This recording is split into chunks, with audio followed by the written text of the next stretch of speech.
চট্টগ্রামের মিরসরাই বিএনপি থেকে এমপি প্রার্থী বীর মুক্তিযোদ্ধা মনিরুল ইসলাম ইউসুফ। আমাদের প্রতিনিধির পাঠানো তথ্য ভিডিওচিত্রে দেখুন নির্বাচনীয় প্রতিবেদন।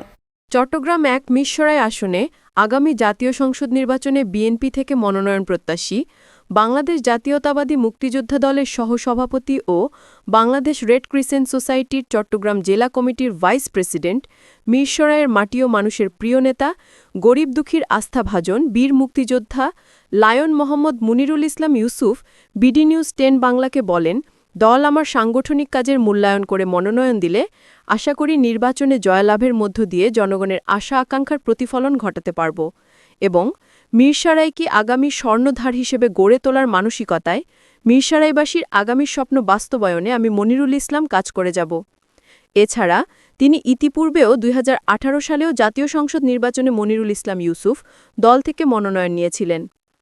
মনিরুল ইসলাম ইউসুফ আরও বলেন, বিএনপি ও দলের সকল অঙ্গ ও সহযোগী সংগঠনের সকল নেতাকর্মীদের প্রতি কৃতজ্ঞতা জানিয়ে বলেন, সব বিভেদ ভুলে গিয়ে নির্বাচনে ধানের শীষকে বিজয়ী করে গণতন্ত্র পুনরুদ্ধার করতে সবাইকে ঐক্যবদ্ধভাবে কাজ করে যেতে হবে।